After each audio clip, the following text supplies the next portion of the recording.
সেদিন ছিল শনিবার। সকালে বারান্দায় দাঁড়িয়ে পরিষ্কার আকাশের দিকে তাকিয়েছিলাম।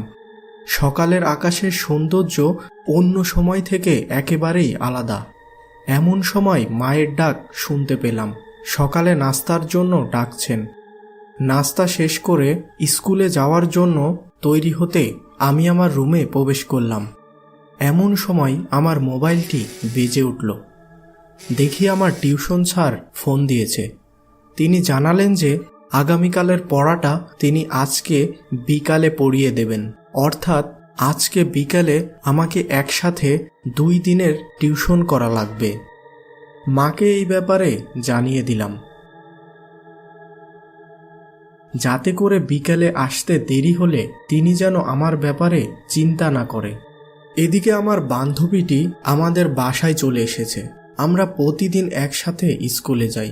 ওই দিনও আমরা একসাথে আমার সাইকেলে করে স্কুলে গেলাম। স্কুলে সেদিন 7 পিরিয়ড ছিল। ছুটি হতে হতে বিকেল 5টা হয়ে গেল। তারপর আমি আর আমার বান্ধবী পূজা একসাথে টিউশনের জন্য রওনা দিলাম। আকাশে তখন ছোট ছোট মেঘ ভেসে বেড়াচ্ছে, তবে সে মেঘ দেখে মনে হয় না বৃষ্টি নামবে। টিউশন যখন শেষ হলো তখন ঘড়িতে সময় 6:30। স্যার আরও কিছু সময় পড়াতেন, কিন্তু মেঘের অবস্থা একেবারেই ভালো না। বাহিরে এসে দেখি আকাশ পুরো ঘন কালো মেঘে ছেয়ে গেছে। আমি আর পূজা তখন দ্রুত বাসার উদ্দেশ্যে রওনা দিলাম। আমি বেশ দ্রুত সাইকেল চালাতে লাগলাম। কিছু দূর যেতেই সাইকেলের চেন পড়ে গেল। ওহ, কি যে অবস্থা! চারিদিক শুধু কালো আর কালো। এদিকে পূজা অনেক চেষ্টা করছে সাইকেলের চেন তোলার, কিন্তু কোনোভাবেই সম্ভব হচ্ছিল না। হঠাৎ পেছন থেকে একটি কণ্ঠ ভেসে আসলো। কি হয়েছে বাছা? সাইকেলের চেইন লাগছে না বুঝি? কণ্ঠ শুনে মনে হয় যেন বহু দূর থেকে কথাগুলি ভেসে আসছে। তারা দুইজনই পেছনে তাকিয়ে দেখে একজন বৃদ্ধা মহিলা তাদের সামনে দাঁড়িয়ে আছে। বৃদ্ধাটি সাদা কাপড় পরিহিত এবং মাথা ভর্তি সাদা চুল। চারিদিক তখন অন্ধকার, বৃষ্টি নামবে নামবে ভাব। আর এর ভিতর এই বৃদ্ধা কোথা থেকে এলো? আশেপাশে তেমন কোনো বাড়িঘরও নেই, একেবারে জনমানব শূন্য স্থান। দুইজনই মনে মনে বেশ ভয় পেয়ে গেল, কিন্তু ওই বৃদ্ধাটিকে তা বুঝতে দিল না।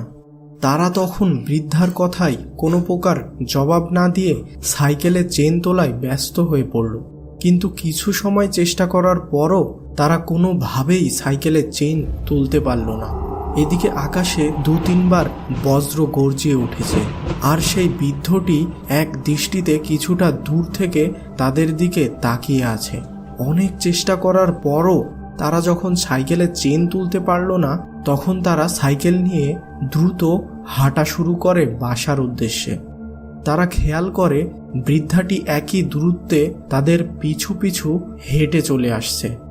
দুইজনই অবাক হয়ে যায়, কিভাবে ওই বৃদ্ধাটির পক্ষে তাদের সাথে সমানে হেঁটে আসা সম্ভব। এদিকে আমি এবং আমার বান্ধবী যত দ্রুত সম্ভব হেঁটে চলেছি। হঠাৎ বৃদ্ধাটি আমার বান্ধবীকে উদ্দেশ্য করে বলে, তুমি ওর সাইকেল ধরে কেন হাঁটছো? এদিকে এসো। তখন আমার মনে খটকা লাগলো। আমার বাবার একটি কথা মনে পড়ল। তিনি বলেছিলেন যে ভূত প্রেত কখনো লোহার আশেপাশে আসতে পারে না, কারণ তারা লোহাকে ভয় পায়। তখন আমি আমার বান্ধবীকে ইশারার মাধ্যমে জানিয়ে দেই যে সে যেন কোনোভাবেই এই সাইকেল ছেড়ে না যায়। এদিকে হাঁটতে হাঁটতে আমরা প্রায় আমাদের পাড়ার কাছে চলে এসেছি। হঠাৎ দেখি বৃদ্ধাটি আমাদের পিছনে আর নেই। রাস্তাটি বেশ সোজা চলে গেছে এবং আশেপাশে বাসা বাড়িও নেই, যার ফলে বৃদ্ধাটি যদি ফেরত যায় তাহলে তাকে এই রাস্তায় অবশ্যই দেখা যাবে। কিন্তু হাই, বৃদ্ধার কোনো চিহ্নই নেই, একেবারে যেন সে ভ্যানিশ হয়ে গেছে। এদিকে খেয়াল করি আমরা আমাদের পাড়ার প্রবেশপথের কালী মন্দিরের সামনে দাঁড়িয়ে আছি। তখন আমার ব্যাপারটা সম্পূর্ণ পরিষ্কার হয়ে যায়। তখন আমরা দ্রুত যে যার বাসায় চলে যাই। বাসায় পৌঁছে একটু দম নিয়ে আমার মা এবং বাবাকে সমস্ত ঘটনা খুলে বললাম। তখন আমার বাবা বলল, যাক, আজ ওই সাইকেলটি ছিল বলে তোরা বেঁচে ফিরলি। শুনেছি ওই রাস্তাটি ভালো না, বিভিন্ন প্রকার খারাপ আত্মারা ওই রাস্তা দিয়ে চলাচল করে। আর আজ তো শনিবার, তাতে আবার অমাবস্যা।